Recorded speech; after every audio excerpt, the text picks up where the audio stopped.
Ahora ya me acompaña Marco Flores en la plataforma para poder conversar sobre lo que nos dejan estas leyes económicas urgentes aprobadas por el gobierno, que muy probablemente anunciaban ayer los medios afines al gobierno y varios de sus alfiles de la opinión pública, que la malvada Corte Constitucional quiere hacer control de constitucionalidad y suspender sus efectos. Malvada la Corte Constitucional es el nuevo titular que te van a vender a partir del día de hoy los medios afines al gobierno, y la califican de malvada justamente porque son leyes que ya suman casi cerca de 30 demandas de inconstitucionalidad. Por supuesto, son demandas a las que la Corte debe responder. Por ahí saldrá en el gobierno alguien que diga que las 30 agrupaciones y las 30 personas que han demandado inconstitucionalidad de las leyes económicas urgentes aprobadas están confundidas, están equivocadas. No están viendo correctamente la situación. Hay otros más audaces que amenazan a la Corte Nacional, como los periodistas que hemos visto ayer, y les decía, advertidos están de que si no fallan a favor del gobierno. ¿Advertidos de qué? No lo sabemos, pero los advierten. Y el punto es que en todo este escenario, al final el propósito por los que se empujan estas leyes no queda muy claro. Porque hasta ahora beneficiarios efectivos de estas leyes, o al menos notorios, se pueden identificar únicamente en el entorno del presidente, en su propia familia, quien ha conseguido una remisión tributaria de 76 millones de dólares. Sí. Vamos a ver si no hacen oposición rabiosa a cualquier escenario donde la Corte Constitucional no apruebe estas normativas o las dé de baja por inconstitucionales, porque desde el principio no reunían además unidad en la materia. El punto es que esto está teniendo un efecto, no lo está teniendo, lo tendría en el tiempo, en el mediano, en el largo plazo, o no lo tendría. Son las cosas que quiero conversar con Marco Flores, justamente para tener una perspectiva más amplia de cuáles son las cosas que, si las hay, por supuesto, que podrían resultarle positivas a la reactivación económica en estos cuerpos legales, y cuáles son otras que están más bien derivadas hacia otros intereses, como el que acabo de mencionar. Voy a poner a Marco en pantalla para saludarlo con el inmenso aprecio que le tenemos en este medio de comunicación y el agradecimiento por disponer de su tiempo para poder explicarnos con qué se come esto. Querido Marco, muy buen día. Buenos días, Fernando. El aprecio es mutuo y el gusto es para mí el poder compartir algunas reflexiones contigo y con tu audiencia. Enteramente a tus órdenes. Bien, Marco, decía yo, ¿no? Y esto para iniciar la charla. El escenario se anunciaba desde el inicio con la aprobación de estos cuerpos legales muy al apuro, el CAL aprobándolos muy rápidamente, llevándolos al pleno donde no se admite debate, aprobación prácticamente sin cambiarle un punto y coma al presidente de la República, y ese apuro que había por aprobarlos no parece condecirse hoy con los beneficios, con la celeridad de los beneficios que nos anunciaron, Marco. ¿Cuál es en realidad el efecto que podrían tener los distintos cuerpos legales, más allá de cuestiones como la que ya hemos visto de la remisión tributaria y este cuarto cuerpo legal que ha llegado a la Asamblea? ¿Qué persiguen, Marco? Y en un escenario y en una economía como la que tenemos, en un mercado como el que tenemos, ¿de qué forma podrían o activarlo o desactivarlo en distintas etapas? Bueno, primero yo quisiera señalar una premisa antes de contestar tu pregunta para dejar planteada y luego volver a ella.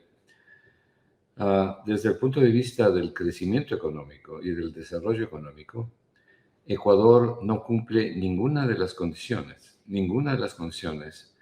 para poder sacar a su población, a la inmensa población pobre que tiene, para curar el retraso del país, que es un retraso marcado, las bajas productividades del país, y adentrarse en una ruta de expansión, de crecimiento económico, de empleo, de reducción de pobreza sostenida, es decir, una ruta que permanezca en el tiempo. Luego vuelvo a esto, paso a contestar tu pregunta. Si la felicidad se lograría haciendo leyes, el Ecuador seguramente sería el país más feliz del mundo. Pero las leyes no modifican, ayudan, cuando son buenas, ayudan para obtener mejores resultados, hablando de la economía, del desarrollo económico, de la movilidad social, o la perjudican cuando las leyes proponen o incluyen aspectos incorrectos. Por ejemplo, el Ecuador en las últimas 6 remisiones tributarias se ha desprendido, ha renunciado, ha hecho un sacrificio fiscal de alrededor de 20.000 millones de dólares.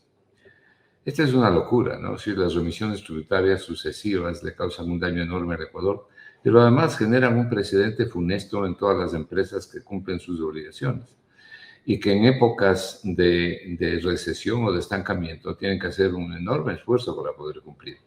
Las recesiones en el 99% de la remisión, en un rango del 70 al 99% de las remisiones, es decir, de los perdones que se dan, les beneficia a grupos muy limitados, a pequeños grupos de la población, en perjuicio de todos los demás. Este es uno de los aspectos que han venido trayendo las leyes en los últimos tiempos.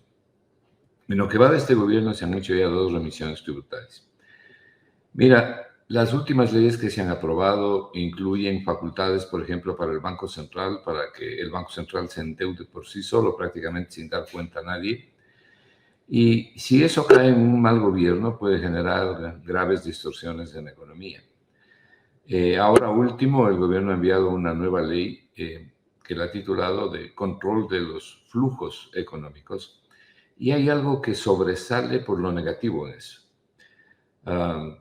Don Quevedo decía Don Quijote decía mejor dicho, Cervantes decía en Don Quijote que no hay libro tan malo que no tenga algo de bueno. Y claro, no todo será malo en las leyes, habrán aspectos positivos, pero la sustancia de la ley no le ayuda en nada al Ecuador. Ahora se ha incluido en esta nueva ley o proyecto de ley para controlar los flujos económicos que llegan a las instituciones financieras, una disposición por la cual se grava las utilidades de las empresas. Es decir, básicamente lo que se hace es gravar el reparto de utilidades, gravar la parte de la utilidad que le toca a cada accionista. Esta es una barbaridad contra la inversión, porque lo que hacen los inversionistas, es decir, la poca inversión que hay en el Ecuador, lo que hacen los inversionistas es buscar refugio en otros países. Y en el caso del Ecuador, seguramente se van a Perú, se van a Colombia, se van a Chile, como se han estado viendo. Y esto es muy malo. El Ecuador no necesita más impuestos, necesita menos impuestos. Lo que necesita es no hacer remisiones tributarias, lo que necesita es cobrar los impuestos existentes, pero sobre todo necesita impulsar la economía y ninguna de estas leyes lo hacen. ¿Por qué? Porque la condición número 1 para empezar a pensar en crecimiento y en desarrollo es de las 6 u 8 que yo más o menos visualizo, es salir del neoliberalismo.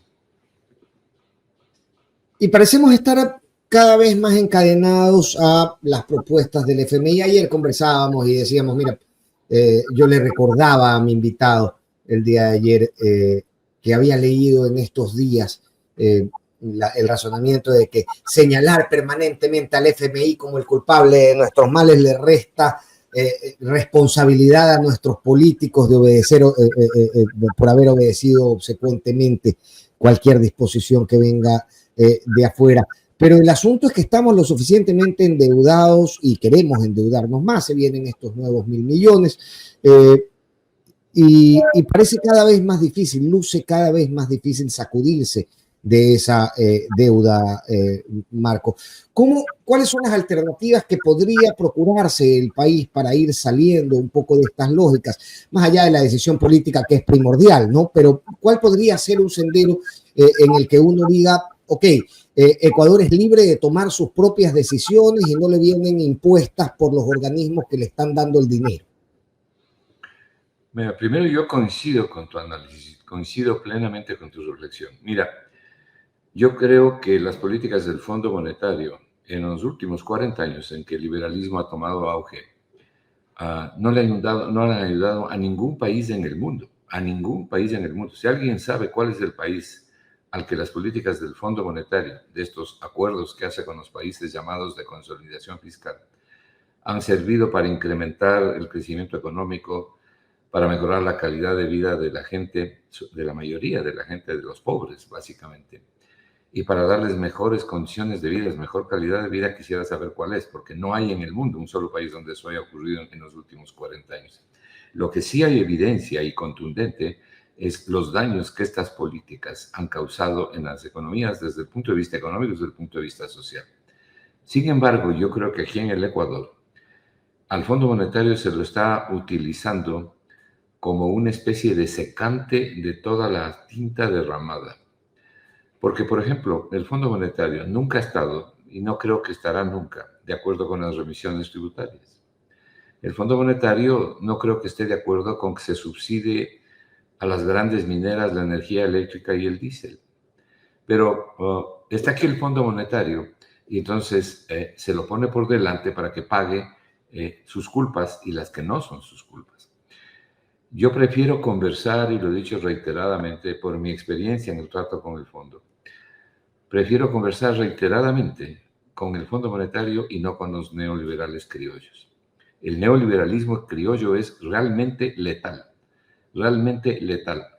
porque tiene una diferencia sustantiva con el Fondo Monetario. El Fondo Monetario puede tener malos programas y la receta única, la receta estándar, como en efecto los tienen. Este nuevo informe que acaba de producir el fondo hace una semana es exactamente igual a los anteriores, solo que con una actualización de cifras. Es lo mismo, de manera reiterada.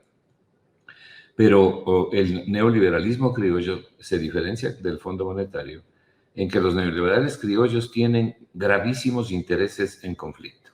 Están absolutamente interesados, por ejemplo, en que se entreguen al sector privado en condiciones nada ventajosas para el Estado los principales activos del Estado que pertenecen a la gente.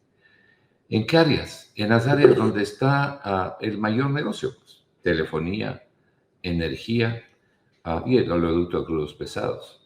Hace poco se presentó una propuesta para que una empresa que salió de la nada, recientemente constituida, en las condiciones en que se presentó la empresa, se le entregue el mejor y mayor campo petrolero en producción, Sacha. Pero además se lo entregue con unas condiciones que hacían que las utilidades vayan en un 85% para la empresa y un 15% para el Estado. Eso tú no ves con el Fondo Monetario, pero sí ves con el neoliberalismo criollo. El Fondo Monetario lo que siempre receta en estos llamados acuerdos de consolidación, para el Fondo Monetario lo crucial es rebajar el déficit. No están tan preocupados del crecimiento económico, quieren rebajar el déficit porque, como ellos mismos señalan, ellos son garantes del pago de la deuda externa. Es decir, son una especie de garantes, no son garantes formales, pero en la práctica ellos mismos se señalan como que su principal interés es que el Ecuador pague la deuda externa. Entonces, ¿qué te aconsejan? Aquí, en el sudeste asiático, donde causaron una crisis espantosa en el año 1997, aquí, donde quiera que vaya, te aconsejan la reducción del Estado obeso, que eches a la gente a la calle, que reduzcas el personal. Te aconsejan que la inversión pública sea limitada, dizque para dar paso a la inversión privada, pero si ustedes que en el Ecuador no hay ni inversión pública ni privada suficiente, y mucho menos inversión internacional. Te aconsejan privatizar, quitar de lo público las principales áreas y pasarlas al sector privado. No solamente concesionar, te aconsejan vender. Y te aconsejan una austeridad tan letal que no permite el crecimiento económico, que exacerba la pobreza, el desempleo, el subempleo, la informalidad y la migración, que es lo que ha ocurrido aquí. Cuando tú aplicas este tipo de programas y tienes un Estado ausente, que desgraciadamente en el Ecuador no solamente hay un Estado ausente, también la gente está ausente, porque la gente recibe las cosas como vienen. Entonces, cuando tienes tú un Estado ausente y encima de eso tienes a la gente ausente, no comprometida para exigir cambios, se generan unos espacios, quedan unos espacios vacíos que son sumamente graves, porque esos espacios se llenan, por ejemplo, con delincuencia, con pandillas, con narcotráfico, se llenan con inseguridad, se llenan con desempleo, migración, en fin. Entonces, esta política económica, luego de 8 años, el Ecuador solamente tiene que regresar a ver todos los indicadores, pero más allá de los indicadores, tiene que regresar a ver su propia realidad, la realidad que presenta el propio INEC sobre la pobreza, el desempleo, el subempleo. No necesitamos contarle a nadie cuál es la situación de la mayoría de la gente, porque la economía no es para las élites, para pocas personas. Ahora, Marco, hablemos del relleno de estas grietas, de estas ausencias que me mencionabas. Porque yo, digamos, este es un planteamiento muy personal. Yo encuentro muy difícil hacer un diagnóstico de nuestra real situación económica cuando tiene sectores de la economía que lucen muy bollantes, pero todos sabemos, algunos no decimos, que existe infiltración de dineros de actividades ilegales en ciertos sectores económicos y que estos sectores, voy a mencionar al azar uno, ¿no? La venta de vehículos usados, por poner un ejemplo, ¿no? Son sectores que han manifestado crecimiento. Si uno hace la radiografía, ve los números y dice, ah, caray, ¿cómo está creciendo la venta de maquinaria? Pero nos es difícil identificar realmente cuánto de esto es artificial y derivado de la inyección de dineros que no son de origen legítimo o legal, y cuánto de esto responde a una verdadera reactivación, al ecuatoriano arriesgando su dinero en este mercado para poder buscarse prosperidad. ¿Cómo se podría hacer una evaluación real, Marco, si no se sabe de dónde está viniendo la plata, del juego del dinero en el mercado? ¿Cuál es el estado de salud de nuestro mercado y de nuestra situación económica? Mira, los depósitos de las instituciones financieras han crecido de manera importante, pero no están yendo a financiar la producción. Ese crecimiento no está yendo a financiar la producción. Las cifras del Banco Central lo revelan. Cuando tú miras, imagínate, la economía ecuatoriana tiene una liquidez de 95 mil millones de dólares. 95 mil millones de dólares. Un año atrás era 90 mil millones de dólares. Cuando tú te preguntas de dónde viene todo este dinero, bueno, viene de las exportaciones, de los dólares que ingresan aquí por las exportaciones. Ingresa solamente una parte de los dólares de las exportaciones, buena parte se queda fuera. Ingresa por los flujos de deuda externa. Ingresa en general por la actividad económica que se puede desarrollar y que traiga dólares al Ecuador, es decir, básicamente por inversión extranjera o inversión nacional, si es que esos dólares vienen del exterior, y para de contar. Bueno, eso es lo que nutre a las instituciones financieras. ¿Qué es lo que saca dólares? Las importaciones, por ejemplo, saca dólares. El pago de la deuda externa saca dólares, ¿no es cierto? Nosotros además exportamos petróleo, pero también importamos combustibles, y la relación de la balanza petrolera en términos de el precio de venta local por los combustibles que importamos es negativa para el Ecuador en 1.800 millones de dólares. Cuando tú haces ese cálculo, como que no encuentras una respuesta para saber de dónde ha venido la plata. Es decir, una parte de la plata. ¿Qué es lo que se supone que podría venir de actividades ilícitas? Hay un estudio hecho para diferentes países de Latinoamérica que habla de que en el Ecuador se está lavando no menos de 3.500 millones de dólares al año, hace pocos días. Probablemente uno de los mayores expertos en este tipo de cosas, que es Fernando Carrión. Es cerca del 3%, del 10% del PIB, Marco, la cifra que nos das. Hablando de 4.000 millones de dólares hace muy pocos días. Eso es más o menos un 3% del PIB, pero es bastantísimo. Fíjate tú que la inversión extranjera directa en el Ecuador, que en la región, en el promedio de la región es más o menos un 3.2%. En el Ecuador es 0,1% del PIB. 0,1% del PIB. El año pasado al Ecuador le llegó 300 millones de dólares. Buena parte de ese dinero fue de reinversión. A Colombia le llegó 14.000 millones. Y claro, Colombia tiene un 3.1% justamente respecto al PIB de inversión. Entonces, el que nosotros tengamos, según están diciendo los expertos, una estimación de al menos 4.000 millones de lavado de dinero en el Ecuador, proveniente directamente de actividades ilícitas, es una cifra enorme para la economía ecuatoriana. Pero por lo menos esas son las estimaciones y las que se han hecho a nivel latinoamericano. Ahora bien, ¿esto se puede controlar? Se puede intentar controlar de mejor manera, sin duda. Lo importante es que los controles no ahoguen la actividad económica, porque por controlar esto, a lo mejor las instituciones financieras te van a martirizar a ti, o van a martirizar a los pequeños ahorristas, que no son los que realizan contrabando ni narcotráfico, y que no son los que lavan dinero. El lavado de dinero es de grandes instancias, ¿no es cierto?, de grandes cantidades. Sin embargo, los bancos tienen tales exigencias muchas veces y se pegan con la gente, como cuando en el aeropuerto alguien te está tratando de fastidiar porque traes 2 maletas, cuando en los puertos ecuatorianos entran grandes containers de contrabando. Es decir, este tipo de cosas siempre se rompen por el lado más fino de la cuerda, ¿no? O por la parte más débil de la cuerda. Lo que te decía, en el fondo, ¿cuál es el problema sustantivo? Porque podemos tener lavado es decir, narcotráfico, ingreso de dólares ilícitos, en fin. Podemos tener una gran cantidad de eso. ¿Cuál es la sustancia del problema ecuatoriano? Primero, lo que en mi concepto te acabo de decir, primero, el Ecuador, si quiere mejorar, tiene que salir del neoliberalismo. Este neoliberalismo ha sido letal para la gente. Acaba de publicar el INEC, su última publicación, da cuenta de que hay un poco más de 7.4 millones de ecuatorianos viviendo en pobreza. Es decir, cuando tú ves que el INEC dice que el salario promedio de los ecuatorianos, en promedio, de los que tienen empleo formal, la suerte de tener empleo, es $398 al mes. Bueno, ahí hay 7.4 millones de ecuatorianos que en el mejor de los casos tienen $91 al mes. Y de esos hay 2 millones que tienen menos de $33 al mes de ingresos.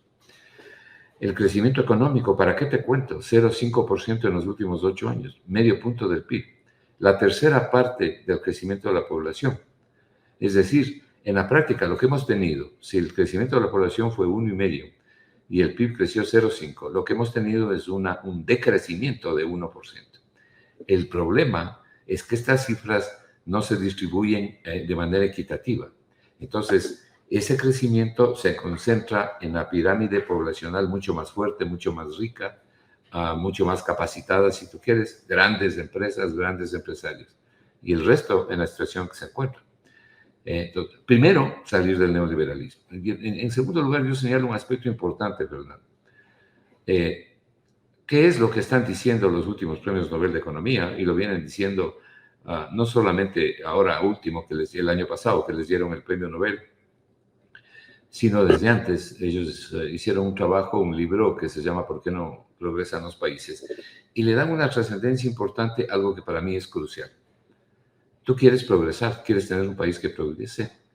Una condición sine qua non, ineludible, es que tenga solidez institucional y Estado de Derecho.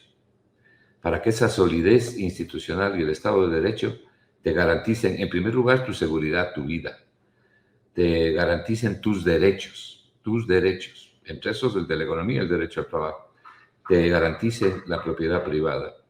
Es decir, y además para vivir bajo el amparo de la ley, pero de una ley aplicada de manera justa.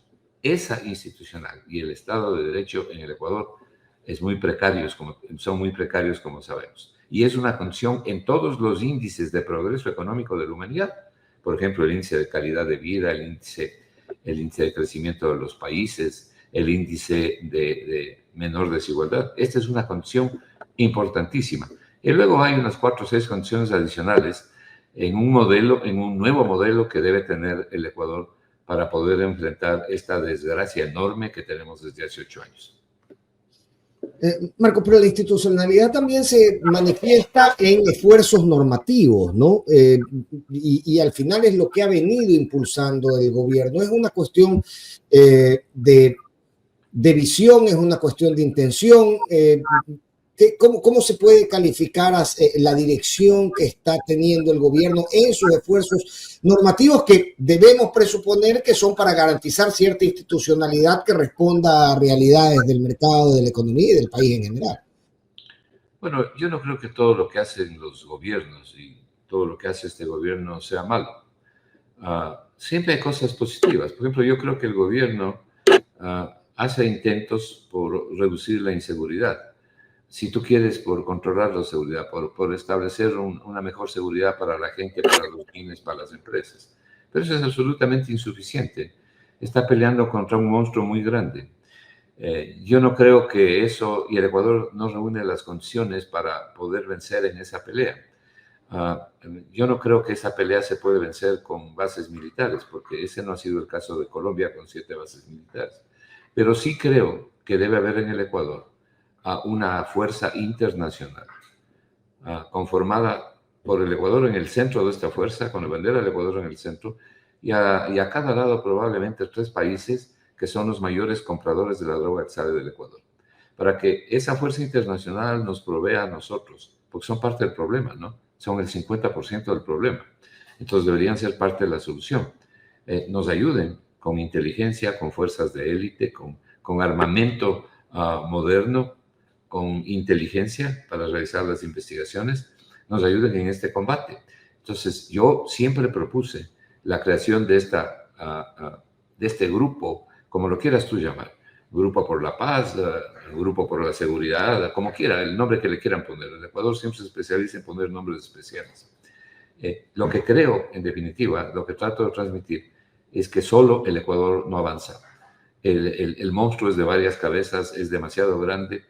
Hay una parte de las fuerzas del orden que están infiltradas por el monstruo, y eso, no voy a decir que anula los controles o anula los esfuerzos, pero los reduce y los boicotea de manera muy importante, ¿no? Creo que el pecado mayor del gobierno es que sigue una política concentradora cuyos beneficios se concentran en las élites. El escaso crecimiento económico que tenemos no se está filtrando a la mayoría de la población. Las cifras del propio INEC, las cifras del Banco Central, las cifras del propio Ministerio de Finanzas te lo están diciendo. Y la realidad que estamos observando. Fernando, estamos debiendo 90.000 millones de dólares. Es una deuda impagable, impagable. Solo al Fondo Monetario le debemos 12.000 millones entre capital, intereses y los recargos que cobra el fondo. De paso, el financiamiento del fondo para el Ecuador no es ningún obsequio, ¿no? Estamos pagando alrededor del 6%. No es ningún obsequio. Perú, Colombia, se financian en el exterior remitiendo bonos. Claro, ellos tienen un riesgo país de 150 puntos en el caso de Perú. Entonces se financia obteniendo recursos al 4,5%, en fin. Pero esos 90.000 millones que estamos debiendo nos cuesta una pierna y un brazo, como suelen decir los gringos. Una pierna y un brazo porque en este año, por ejemplo, tenemos que pagar, ahí no estoy considerando el probable pago de 2.000 millones de dólares que hay que realizarle a Chevron, porque hemos perdido también ese laudo arbitral. Sin considerar eso, este año tenemos que pagar 11.309 millones de dólares, la cifra pertenece al presupuesto del Estado, en capital, intereses y otros pasivos. 11.309 millones de dólares, del 32% del presupuesto, Fernando. Entonces, lo que estamos haciendo es contratando nueva deuda para pagar vieja deuda. Pero la contratación de nueva deuda siempre es mayor que la que pagamos, y por eso hemos pasado una deuda pública que en mayo, junio del año 2017 era 40.000 millones de dólares, le hemos pasado a 90.000 millones de dólares, con un agravante. Hemos incrementado solo los pasivos, pero no los activos. Entonces tenemos este nudo gordiano alrededor del cuello que nos hunde. ¿Y a quiénes hunde más? ¿A la gente poderosa, a la que puede defenderse? No, las asimetrías hacen que sobre todo le hunda más a la gente pobre, que no tiene posibilidades de progreso. Al menos son esos 7,4 millones de ecuatorianos, pero en la clase media, también sobre todo en el estrato inferior o menor, de menores ingresos de la clase media, también ocurre lo contrario. Entonces, no hemos tenido una buena economía al cabo de 8 años. Y el gobierno, el anterior, los últimos 3 gobiernos, han exacerbado las contradicciones, las diferencias. Entonces hoy tenemos más pobres, pero hay más concentración del dinero. Ayer Bloomberg hizo una publicación sobre la desigualdad en América Latina. Y resulta que América Latina sigue siendo el continente más desigual y uno de los campeones es el Ecuador, ¿no? Uno de los campeones. Justamente ayer se hizo la publicación. Entonces, si no cambiamos esta forma de mirar la economía, esta forma de mirar el desarrollo económico, no vamos a ninguna parte. Y desgraciadamente el país ha seguido por esta ruta ya un largo tiempo y es necesario cambiarla, ¿no? Ahora, ¿se puede aspirar a un cambio en esto? Porque yo trato de combinar a varias de las cosas que me estás mencionando, Marcos, y lo que veo es que aumentamos en los montos de deuda, pero estamos de alguna manera determinados a deshacernos de los activos con los cuales podríamos respaldar esta deuda y absolutamente negados también a invertir en mayor infraestructura. ¿Dónde nos deja eso? ¿Cómo podemos responder a estas alturas con una deuda de 90.000 millones y con la intención de ir destajando, si se puede, lo público para ponerlo en manos privadas y ya evidentemente no poder responder con ello como garantía de ninguna deuda? Yo, más de una oportunidad, y perdóname la autorreferencia, he señalado en más de una oportunidad que el señor Noboa podría ser un excelente gobierno. Para empezar, si sale del neoliberalismo y toma las medidas económicas que puede y debe tomar. Dudo que lo haga por lo que he visto hasta ahora, pero podría tener un excelente gobierno y podría ayudarle mucho a la gente si va por la dirección económica correcta. ¿Y por qué te digo esto? Porque el gobierno del señor Noboa reúne características difíciles de juntar simultáneamente y que no las han juntado los últimos gobiernos, no han tenido esa suerte. Por ejemplo, tiene un apoyo geopolítico importantísimo del principal país del mundo, que son los Estados Unidos. Si tú no puedes ignorar ese tipo de apoyo, tiene un gran apoyo de los Estados Unidos. Segundo, yo creo que el apoyo popular está alrededor de un 50%. Es decir, al menos la mitad de la población le está apoyando. Y creo que tiene un muy buen apoyo en los jóvenes. Tiene un excelente equipo de comunicación, ¿no? Que le están contando a la gente lo que le cuentan todos los días. Pero no solamente eso, sino que el poder político y económico de este país lo apoya. Y él mismo forma parte del poder político y económico de este país. Entonces, pregúntate tú, ¿qué gobierno ha tenido estos apoyos a la vez?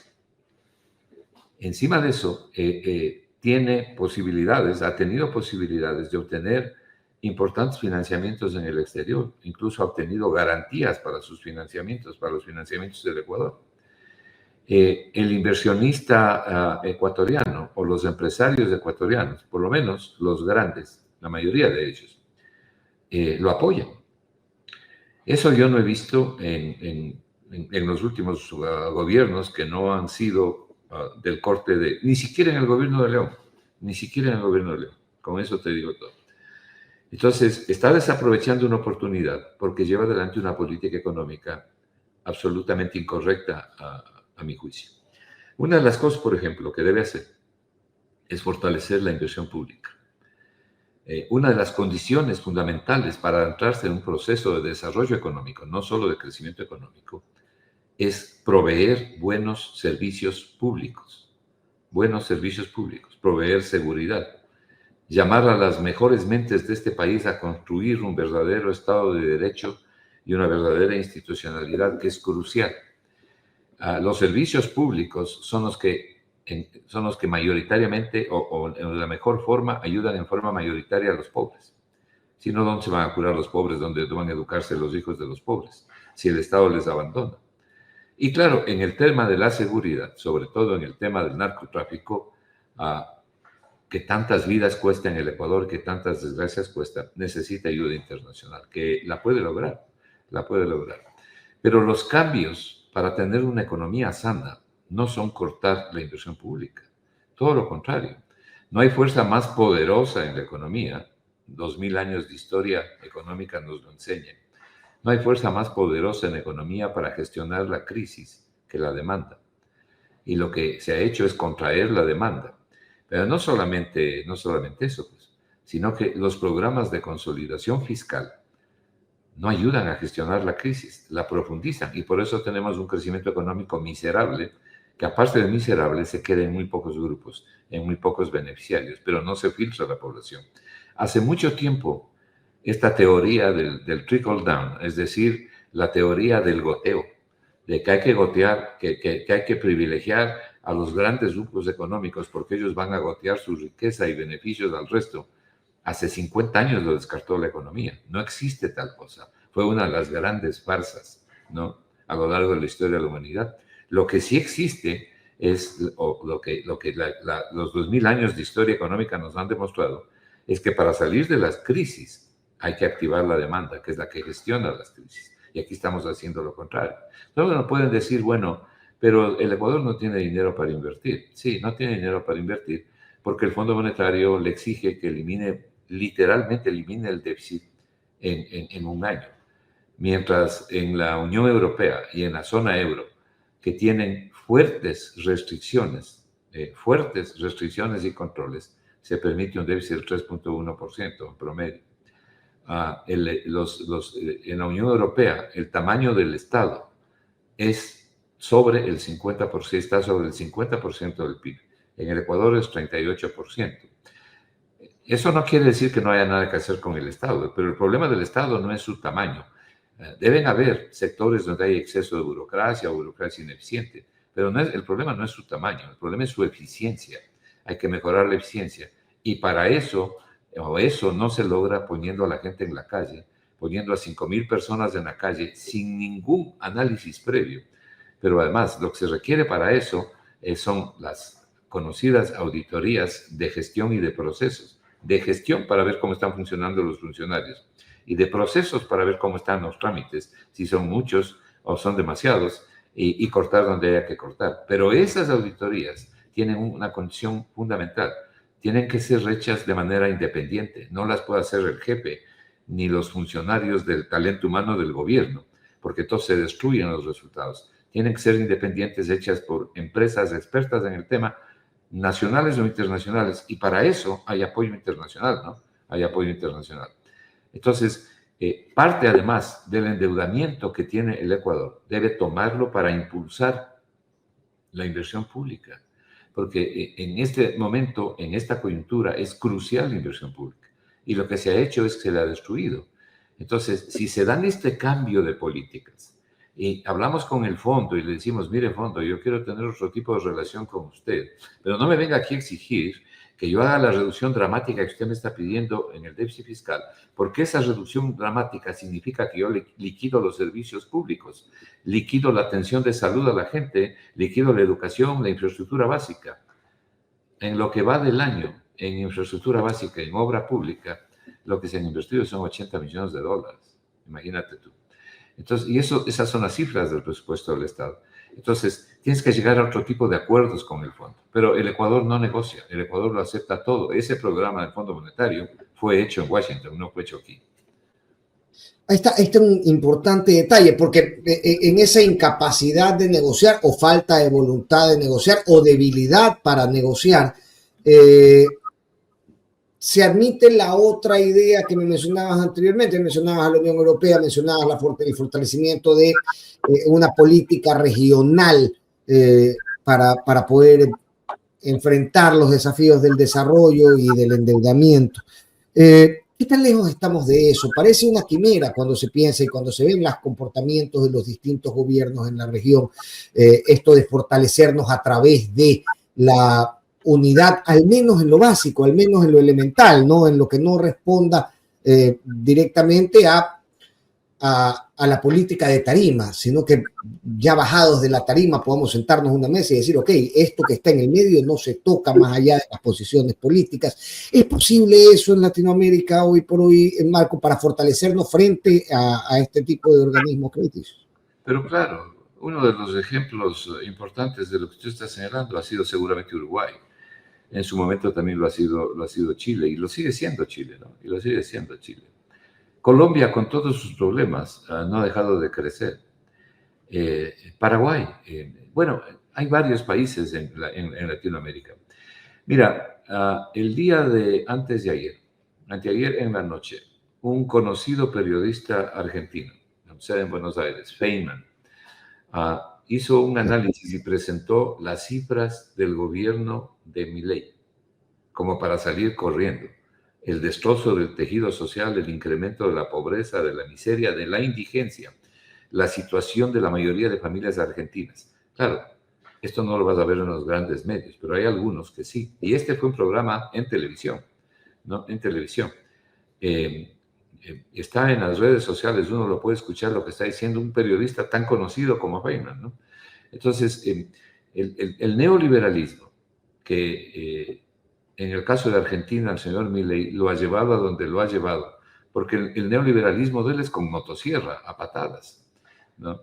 Él hizo una campaña tan violenta que tenía una motosierra como símbolo de lo que iba a hacer. Entonces, lo que ha hecho es destruir el Estado. Mira, Perón es una persona que ha sido criticada y que ha sido adorada, como siempre ocurre con este tipo de líderes. Pero tenía varias cosas importantes y dijo grandes verdades. Una de las verdades que a mi juicio dijo él es que nadie que no salga de la entraña popular, es decir, comprometido con el bien común y la causa popular, puede cambiar el destino de los países. Y decía que las élites económicas no cambian ningún destino, sino que fortalecen el de ellas mismas. Y esto se ha probado a lo largo de la historia. Es cuestión solamente de ver lo que pasa en general en diferentes países ahora mismo. Entonces, y no es que Feynman se haya hecho súbitamente peronista tampoco, ¿no? Lo que está aplicando es de sentido común. Pero además estaba dando las cifras de nada más ni nada menos que la Universidad Católica Argentina, que tiene probablemente uno de los mejores institutos de investigación social de América Latina, ¿no? Entonces, no estaba inventando nada, y habían otros periodistas ahí. Y el programa que hizo ha tenido una difusión gigantesca, por lo menos de lo que he visto en las redes sociales. Bien, yo te decía que el gobierno de Noboa puede introducir cambios importantes aquí, puede realmente ayudarle a la gente. La pregunta es si a las élites económicas de este país realmente les interesa ayudar a los pobres. Realmente le interesa ayudar a la mayoría de la población, a la de ingresos medios, a la de ingresos bajos, a la de ingresos pobres, a los jubilados, si les interesa o no. O creen, como decía la señora Lagarde, directora del Fondo Monetario, que tuvo el descaro de decir que los viejos estaban viviendo demasiado y que no deberían vivir tanto. Bueno, ella debería aplicarse su propia medicina. Pero el tema es, ¿qué es lo que se quiere? ¿Cuál es el país que queremos? ¿Y cuál es el país que tenemos? Entonces, ¿queremos introducir los cambios o queremos seguir así nomás? Hace poco, a Caputo, al ministro de Economía de Argentina, le mostraban el drama de una anciana, bueno, de una persona adulta, mayor, que decía literalmente se estaba muriendo de hambre. Y el periodista le decía, oiga, ustedes no están ayudando en eso. Y él contestó y dijo, alguien en la familia debe tener quien le ayude. Bueno, cuando uno da ese tipo de respuestas y uno es el que dirige la economía, lo que está diciendo es que no le interesa en absoluto el bienestar de la gente, sino el bienestar de un grupo, que en Argentina está bastante marcado, ¿no? Como están diciendo los economistas argentinos. Entonces, esa es la pregunta. ¿Qué clase de país queremos tener, Fernando? ¿Queremos el mismo país? Si queremos el mismo país, no tenemos nada más que hablar. Pero si lo que queremos es otro país, en primer lugar, un país más eficiente, más solidario, que mejore las productividades del Ecuador son probablemente las más bajas de América, ¿no? Y realmente son penosas las productividades de aquí. Que mejore la inversión, que no tengamos el nivel, el costo de vida que tenemos aquí, que vuelve a los salarios, al poder adquisitivo de los salarios en el Ecuador, el más bajo de América Latina junto con Bolivia. Porque el poder adquisitivo de los ecuatorianos, según publica el propio Banco Mundial, tiene el poder adquisitivo más bajo de América Latina junto con Bolivia desde hace años, no solamente ahora. Entonces, ¿qué país es el que queremos construir? ¿Queremos un país con institucionalidad y Estado de Derecho? ¿Queremos construir la patria nueva pero sin robarse la vieja? Es decir, ¿qué queremos hacer? Y vamos a cambiar las malas costumbres de los ecuatorianos, porque en mi análisis hacia el desarrollo económico, hacia el debe ser, yo pongo como una de las causas las malas costumbres de los ecuatorianos. Me explico. Por ejemplo, la zapada, ¿no? La ley del más sabido, del más sapo, del que te engaña, de quien te vende por peso y te está estafando con una parte del peso, quien te especula y te miente. El incumplimiento. Aquí no se cumple lo que se dice. Difícilmente se cumplen los trabajos, por ejemplo, cuando han sido ofrecidos. Es decir, la forma de vivir en el Ecuador ha estandarizado la mentira, o no sabemos que aquí se miente todos los días. Qué interesante eso. ¿Cuánto influye esa forma de ser del ecuatoriano en nuestra propia economía al final del día, Marco? Porque hablamos del qué es lo que tenemos y qué es lo que tenemos, pero lo que queremos, pero al parecer y por los registros de votación, lo que queremos va un poco a agravar la situación que tenemos y vamos voluntariamente a la papeleta y votamos por ello, Marco. ¿Qué tanto nuestra propia, no quiero ser ofensivo, pero esa vivarachada que tenemos de alguna manera incorporada y que tú mencionabas, nos lleva a votar como votamos, ¿no? Aquel que luce como más listo y más sabido y más vivaracho que el resto en la papeleta es el que se lleva el favor de nuestro voto, y luego cuando la vivarachada es aplicada contra nosotros, entonces ya no nos gusta tanto. Tengo yo aquí que citar un extraordinario trabajo que hizo Osvaldo Hurtado. Uno puede tener diferencias con el expresidente Hurtado de conducción de la política económica, pero Hurtado es probablemente de los intelectuales superiores que ha tenido este país. Y él escribió... ¿Te refieres a las costumbres de los ecuatorianos, que es un libro de filigranas? De los libros que él escribió. Yo de muchacho no sé cuántas veces leí El poder político del Ecuador. Lo leí varias veces. Y Dos mundos superpuestos.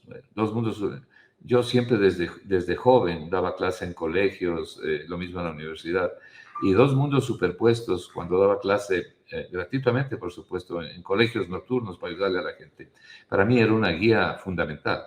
Luego él escribió El poder político en el Ecuador, y este libro, Las malas costumbres o las costumbres de los ecuatorianos, yo le hubiera puesto Las malas costumbres de los ecuatorianos. Él hace un análisis ahí de cómo nos perjudican estas malas costumbres de los ecuatorianos.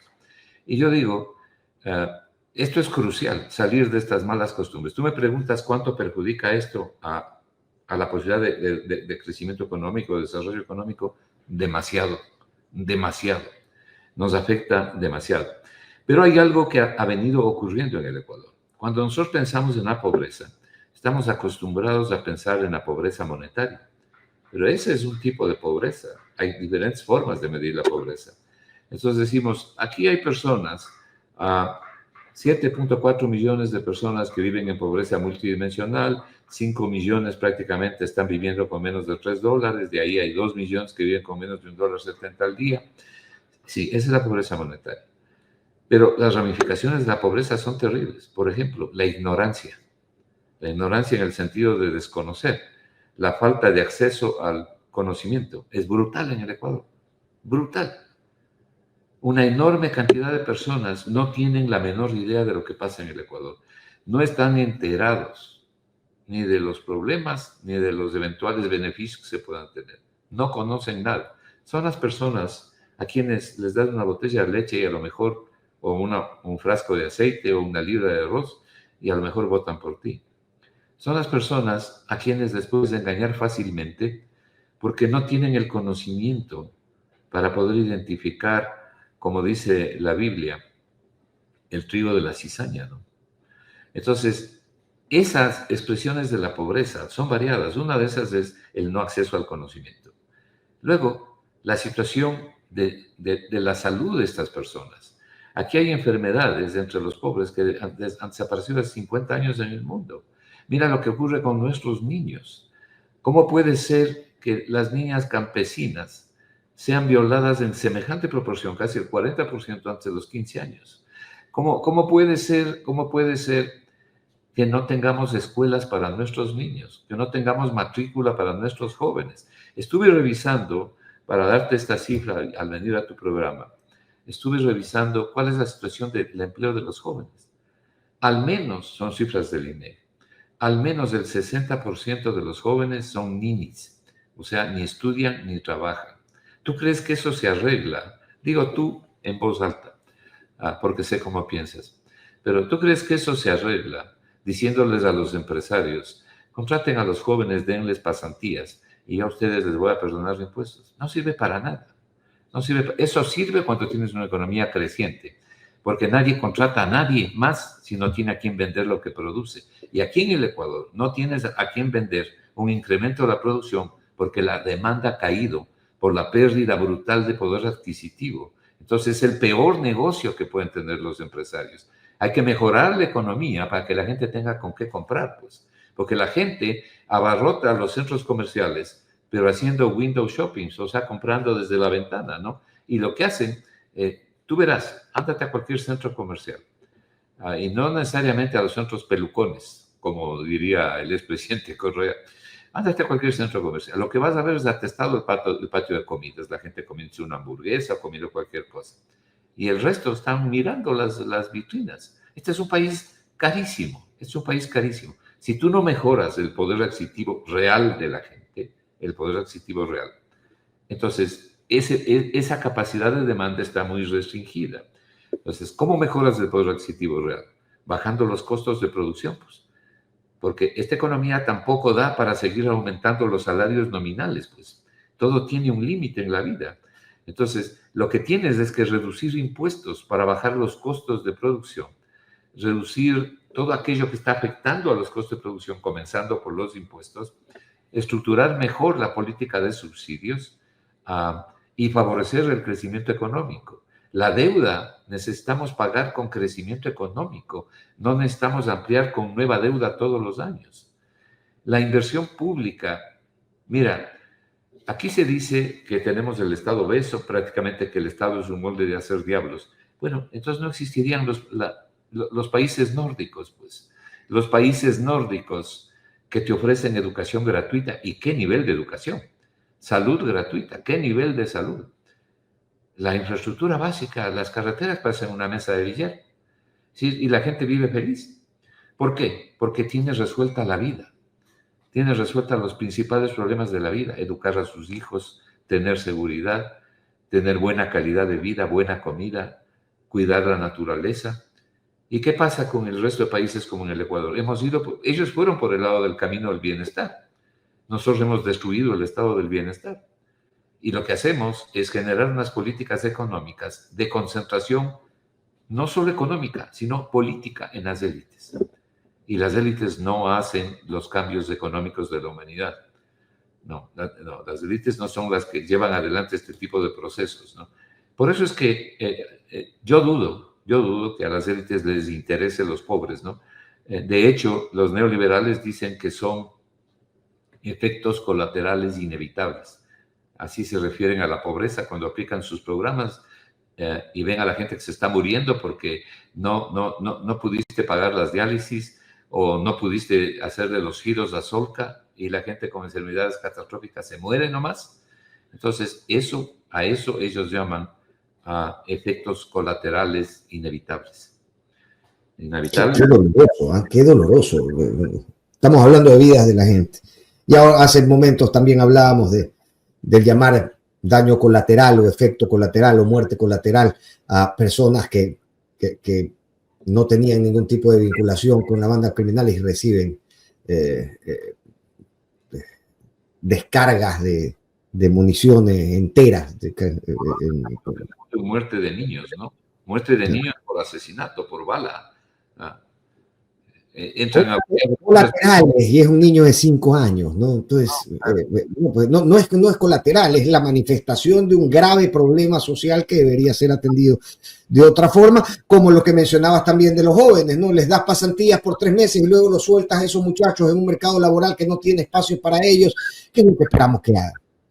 Y no tiene espacio para ellos porque tenemos mira, hace un momento yo te decía, ¿cómo podemos tener una economía? Esta economía necesita crecer al menos al 5% anual, en términos reales. Y crece al 0,5, 10 veces menos. Y crece 3 veces menos que lo que crece la población.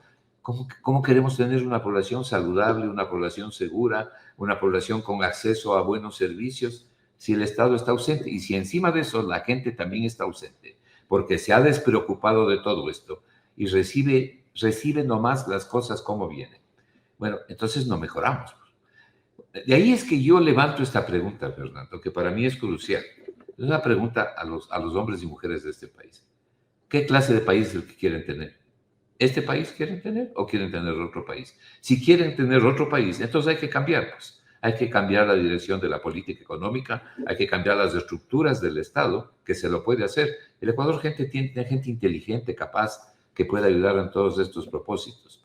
Hay que darle el espacio que merece la empresa privada, pero también el espacio que merece el trabajador y el Estado. Por eso es que Joseph Stiglitz, ¿no? Y te recomiendo, ¿no?, porque sé que eres buen lector, el último libro de Joseph Stiglitz, que es una verdadera maravilla, Camino de Libertad.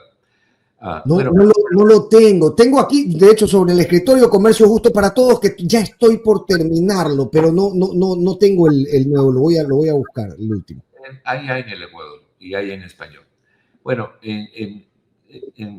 Stiglitz, Stiglitz, ¿qué propone? Y lo propuso desde su libro anterior, Capitalismo Progresista. Cuando yo conversaba con algunos candidatos que me preguntaban sobre la política económica en la elección pasada, les recomendaba lean Capitalismo Progresista, porque ahí se centra una cosa fundamental. Stiglitz habla de un nuevo contrato social. El nuevo contrato social entre el empresario, o sea, el capital, el trabajador y el Estado. Es decir, las normas de un nuevo contrato social. Ahí hay necesidad de introducir, por ejemplo, reformas laborales, pero también hay necesidad de introducir reformas en ambas direcciones, ¿no? No solamente en una vía. Entonces, ¿quién tiene que poner orden y disciplina ahí? Como diría un antiguo profesor mío. ¿Quién tiene que poner orden y disciplina? El Estado. Pero para que el Estado pueda hacer eso, necesitas instituciones sólidas y Estado de Derecho, porque si no, lo que hay es una desgracia. Bueno, esta es una propuesta fundamental, pero no se puede lograr si no tienes la solidez institucional y el Estado de Derecho. No lo puedes lograr. Mira lo importante que significa esta arista en un proceso hacia el desarrollo económico. Es realmente crucial. ¿Hemos hecho eso? No hemos hecho eso para nada. Lo estamos viendo todos los días. ¿Hay independencia de poderes en el Ecuador? No digamos ahora. Creo que desde hace muchos años no hay independencia de poderes en el Ecuador. Y seguimos en lo mismo. Entonces, la empresa privada hay que reconocerle el rol fundamental que tiene. Mira, una de las barbaridades que han hecho los neoliberales, como Milei, por ejemplo, ¿no?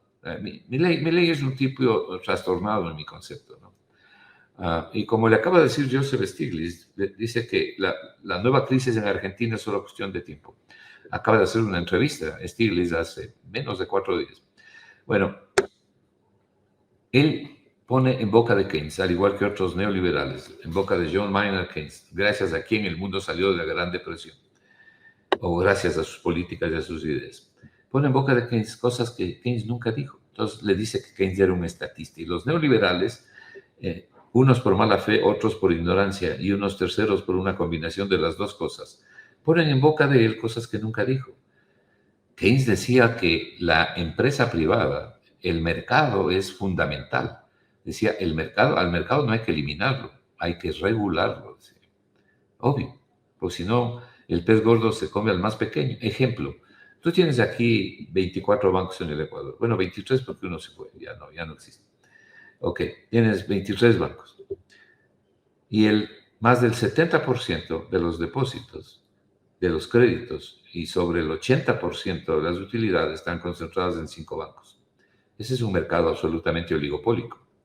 Entonces, si el Estado no regula, viva la fiesta. Entonces, no le vas a echar la culpa al banco, sino al Estado porque no regula. Te hago acuerdo de una cosa. Mira, la peor crisis que ha tenido el Ecuador fue la llamada crisis bancaria del año 99, que al Ecuador realmente, a la gente le costó sangre, sudor y lágrimas. En esos días, la superintendencia de bancos emitía informes diciendo que los bancos quebraron 16 instituciones financieras y varias de las instituciones financieras que quebraron, la superintendencia de bancos las declaraba como calificación AAA. Y fue terrible lo que pasó. Entonces, si el Estado no regula, el Estado lo que no tiene que hacer es oprimir, entorpecer esto que tiene todo ser humano, el deseo de superación. Tiene que apoyar, pero tiene que regular. Ese es el papel que tiene que jugar el Estado, un papel importante. No puede olvidarse de la inversión pública, porque no todo lo puede hacer el sector privado. Tú conoces que las instituciones privadas den educación gratuita o salud gratuita, o construyan carreteras en forma gratuita. Hay instituciones privadas que administran tal vez la justicia, o las instituciones privadas son las que salen a pelear en la frontera cuando hay guerras. No, pues. Entonces, tú necesitas una presencia efectiva del Estado. Esa combinación es la necesaria. Y esa combinación la destruye el neoliberalismo. Porque el neoliberalismo destruye un componente fundamental del desarrollo económico, que es el Estado, el empleado, y se concentra solamente en el mercado. Y no funciona. Y es lo que pasó en los 90, ¿no? Los regulados fueron quienes diseñaron la supuesta regulación, que al final terminó siendo una cortina de humo para infinitos negocios que terminan por quebrar el país. ¿Sabes que yo una vez conversando, no voy a reservar por supuesto los nombres porque esto es una infidencia, conversando con un conocido que fue alto funcionario de un muy grande grupo empresarial en esas décadas, me comentaba que en el año 95 se encontraban los empleados de estos grupos empresariales que tenían bancos en el Congreso para poder agenciarse las reformas a la ley de instituciones del sistema financiero. Agenciarse se entiende entregando maletines, ¿no? Esto me lo contaba aquel que entregaba los maletines. Entonces al final se diseñaron la propia regulación que 4 o 5 años más tarde terminó por derivar en la catástrofe absoluta que a nosotros nos cogió muy joven, a mi generación, pero que vimos sufrir a nuestros padres muy amargamente. Algunos la arrastran hasta hoy. Querido Marco, tengo que terminar, pero yo no quiero dejar por fuera de esta conversación el rediseño del Estado, la fusión de ministerios y el despido y las desvinculaciones de empleados públicos. ¿Qué efecto inmediato pueden tener? ¿Hay un efecto en la eficiencia del Estado? ¿Y qué efecto puede tener en la economía de forma inmediata la salida de 5.000 personas a la calle? Positivo ninguno. Y has hecho una pregunta bien grande. Pero solamente para concluir lo anterior, parece ser que la derecha en el Ecuador no está pensando en el riesgo al que le están sometiendo al país, porque gobernar desde la extrema derecha es tan malo como gobernar desde la extrema izquierda.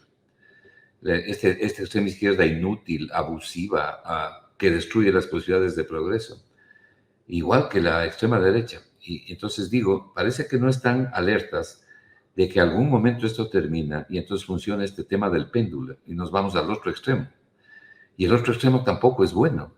Lo que necesitamos es un equilibrio racional, pues, un equilibrio racional, lo que está diciendo Stiglitz. Sobre el tema de los despidos. Bueno, la primera observación que yo hago, y no puedo estar de acuerdo con una cosa así, es entrar a dar palos de ciegos al que es y al que no es. Tú no puedes entrar con machete a darle a todo el mundo sin saber a quién le estás dando, ¿no? Entonces, lo que necesitas son estas auditorías a las que me refería al principio, auditorías de gestión y de procesos, para ver dónde están los cuellos de botella, qué es lo que está mal, corregir lo que haya que corregir, hechas por empresas independientes, nacionales o extranjeras. Nada de eso ha ocurrido. Aquí lo que se ha hecho es simplemente sacar a 5.000 personas, incluso se habla de la posibilidad de restituirlas con un determinado número de jóvenes, seguramente cercanos al gobierno de turno. No arreglamos nada, aparte del drama humano que eso significa, porque si tú botas a la calle a 5.000 personas, estás afectando, según dice el propio INE, a 20.000 personas, que seguramente no van a... Mira, el empleado público, Fernando, vive del sueldo. El empleado público común vive del sueldo. Por eso verás que los supermercados están abarrotados, las quincenas para quienes cobran en quincena y el fin de mes para quienes cobran a fin de mes. Y llegan con las justas al próximo mes y con graves carencias. ¿Dónde va a emplearse esta gente? ¿Tú tienes un mercado que les pueda ofrecer trabajo, que pueda absorber esa mano de obra? Para nada. Encima de eso, una de las puertas de desfogue, que era la migración, literalmente está cerrada por todo lo que está pasando en el mundo y particularmente en Estados Unidos. Entonces, lo que estás haciendo es echándoles a la calle y a la miseria de la calle.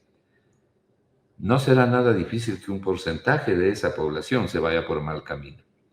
Entonces, no puedo estar de acuerdo con eso. Cuando tú me preguntas en qué ha ayudado esto, en nada, solamente perjudica. Y hay un último aspecto que también hay que tomar en cuenta.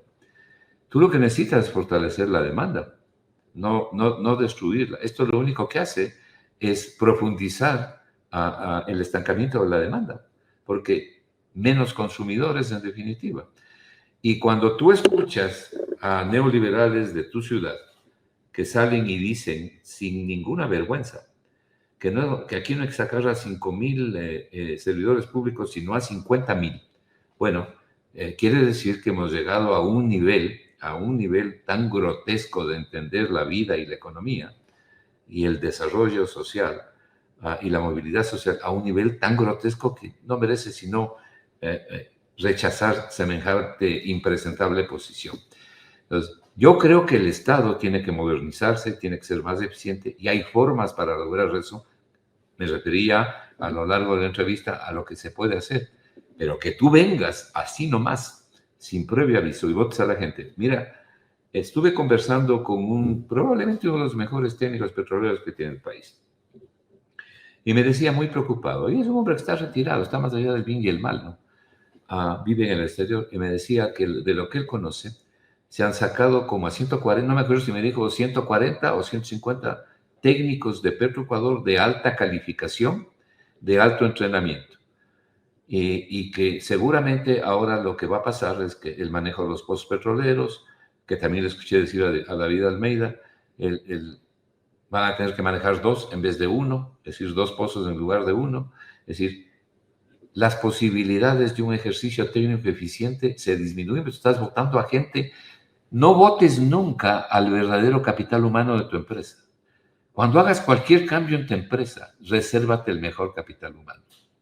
Aquí estamos votando el capital humano, en primer lugar, lo estamos votando a patadas y sin ninguna distinción. Y además colocando un estigma sobre ellos, ¿no? No hay dolor en eso, se van los malos, se van los perversos, se van los que responden a otra línea política, se van los que traban. Incluso existe publicidad producida por el gobierno y que se repite en YouTube y en redes sociales, que hablan de cómo son estos desvinculados quienes volvían pesado del Estado. Yo veo realmente grave la situación, querido Marco, y te agradezco la generosidad de tu tiempo siempre. Quiero hacerte una última pregunta que se me ocurría mientras hablaba, es ¿cuánto pueden aportar las autoridades locales en estos microentornos que se generan también en los mercados de cada una de las ciudades, que ciertamente no es el mismo en Guayaquil, que en Quito, que en Cuenca, que en Machala, que en Puerto Viejo, etcétera? ¿Tienen un rango de acción para tratar de aupar el desarrollo económico, al menos en sus comunidades, las autoridades locales? Sí, sí lo tienen. En el Ecuador es bastante restringido, pero lo que puede hacer un municipio, no tanto los consejos provinciales, pero lo que puede hacer, no estoy descartando los consejos provinciales, pero fundamentalmente los municipios, si hacen una buena administración. Mira cómo tomó el municipio de Guayaquil el ingeniero Febres Cordero y el cambio que produjo, ¿no? Ustedes, los guayaquileños, son los principales testigos. Para eso no necesitaba ser simpatizante de Febres Cordero, simplemente necesitaba observar los cambios. Entonces, depende de lo que hagan. Ahí tal vez voy a decir algo que a los alcaldes no les va a gustar y a los prefectos no les va a gustar. Ellos reciben el 21% de los ingresos permanentes del presupuesto del Estado y el 10% de los ingresos no permanentes. Bastante dinero reciben. Y hacen prácticamente lo que les da la gana. Tienen un control que lleva adelante la Contraloría, pero la Contraloría no se da abasto para poder realizar estos controles. Tendría que ir a mirar contrato por contrato, en fin. Yo creo que hay que poner ciertas condicionalidades, hay que cambiar las leyes y poner ciertas condicionalidades para a los municipios, por ejemplo. Y no hablo de ninguno en particular, hablo de política económica. Exigirles y decirles, verá, usted tiene derecho a estas asignaciones del Estado, pero la ley me faculta a mí para exigirle ciertos indicadores de gestión. Por ejemplo, quiero saber qué cantidad de mano de obra usted está incorporando o no está incorporando. Quiero saber cuáles son, por ejemplo, los resultados efectivos en obra pública, en agua potable, en alcantarillado, en pavimentación, qué sé yo, en obra pública. Es decir, exigirse estas condiciones, como te exige el BID, por ejemplo, ¿no? No me refiero a las del Fondo Monetario. Como te exige el BID para darte crédito, o te exige la CAF, o te exige el Banco Mundial. Pero aquí tienen juego libre. Y algo que es verdaderamente penoso, una enorme cantidad de recursos son mal usados por los gobiernos seccionales. No quiero referirme a nadie en particular, estoy hablando, como digo, de política económica. Pero si el Estado no hace... Es más que común, claro, es más que común ver que el concierto se lleva más que la canaleta, el desagüe o la acera, ¿no? Es común ver. Una cantidad de obras en algo que es de lomo fino. Aceras y bordillos. Hemos dado la vuelta al mundo haciendo aceras y bordillos. La ciudad de Quito se ha repavimentado 33 veces y no puedes caminar porque las calles están hechas un desastre. En el video en que Febres Cordero, ahora que mencionabas a Febres Cordero, en el que Febres Cordero recibe la alcaldía y luego informa el estado de las cosas al recibirla, mencionaba que la administración saliente había hecho aceras y bordillos sin pensar que debía contratar la tubería previamente. Entonces, claro, se hizo una inversión tremenda en aceras y bordillos en toda la ciudad y tuvo que ser rota tan pronto llegó el ingeniero Febres Cordero para poder colocar el tubo y volver a contratar aceras y bordillos. Cierto es que le hemos dado 3 veces la vuelta al mundo en aceras y bordillos, me ha hecho reír, pero es verdad. No, claro, y fíjate, ahí tienes un punto sustantivo para mejorar la calidad de los servicios. Aquí en Quito, por ejemplo, realizar un trámite en el municipio de esta ciudad, como decían mis profesores jesuitas, es una tarea de romanos. La ineficiencia administrativa del municipio de Quito es dramática. Tú necesitas, es más, a la entrada están los tramitadores para contratarlos y también alrededor de donde están las sucursales de los municipios de aquí en la ciudad de Quito, se han proliferado las oficinas de administración de trámites. Te digo porque lo he vivido. Es decir, un papel, yo estoy tratando de sacar un papel, ya llevo más de 2 meses, y he contratado... Municipios paralelos. He contratado un abogado y un topógrafo, ¿no? Es realmente increíble lo que pasa, el nivel de ineficiencia. Entonces, ¿quién pone orden en esto? Bueno, el gobierno debe poner orden. La asamblea tiene que regular de mejor manera, pero hacer unas regulaciones limpias, honorables. La asamblea es otro de los grandes fracasos de este país, ¿no? Yo siempre recuerdo las palabras de un paisano tuyo, el doctor Arosemena Monroy, Carlos Julio. Alguna vez le preguntaron, y con esas respuestas que él solía dar, ¿no? Le preguntaron, ¿y usted cree que el próximo Congreso, en esa época se llamaba Congreso, cómo cree que va a ser? Dijo, de lo que estoy seguro es que va a ser peor que el actual. Y realmente es lo que ha venido sucediendo. Cada vez tenemos un peor nivel de la Asamblea o del Congreso, como lo quieras llamar. El otro día conversaba con un buen amigo mío, también paisano tuyo, uno de los líderes políticos de este país, ya un poco retirado de la política. Y nos acordábamos de los patriarcas de la componenda. ¿Tú te acuerdas del Congreso donde estaba el coronel Armijos, o Febres Cordero, Carlos Julio Arosemena, Otto Arosemena, Hurtado del MPD, don Artán Bucarán, y bueno, estos monstruos de la política? Yo de niño oía el Congreso y se oía en la radio el Congreso y uno escuchaba, pues, ¿no? Por ejemplo, a Carlos Julio hablar sobre filosofía griega, sobre literatura. Pues esta gente, a duras penas, muchos los están ahora, pueden leer, pues, y ni siquiera pueden leer bien. Entonces, ¿qué resultados queremos? Por eso, mi querido Fernando, y no quiero detenerte más, mi pregunta siempre es, y te dejo sobre la mesa, ¿qué clase de país queremos tener? Y que si no queremos tener este país, ¿qué es lo que estamos haciendo para cambiar? Un giro de rumbo en este camino a la degradación, parece un rumbo a la degradación total en todos los aspectos y en todos los ámbitos. Marcos, siempre muy profundamente agradecido contigo por la generosidad de tus explicaciones. Al final, uno es abogado, se dedica a esto, también hay variadas profesiones y variados oficios en la caja de comentarios y siempre quedan muy agradecidos cuando tú utilizas tu conocimiento para enseñarnos un poco más de cuáles son los caminos que deberíamos seguir. No, yo te agradezco. Tú tienes un programa extremadamente sano y positivo. Y no es fácil en el Ecuador. Que Dios te bendiga, Fernando. Te envío un abrazo. Un inmenso abrazo y lo mismo para ti, querido Marco. Bien, Marco Flores, exministro de Economía. Yo disfruto tanto realmente conversar con Marco Flores, justamente por la claridad y el aterrizaje que le da a temas que usualmente no son complejos, principalmente a quienes nos hemos dedicado a las ciencias sociales.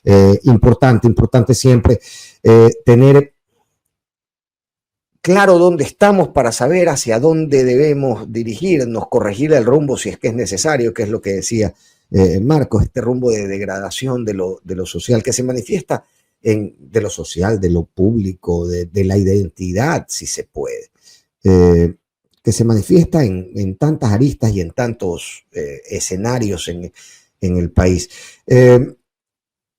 Uno de ellos, mencionaba Marcos sobre el final, la Asamblea Nacional.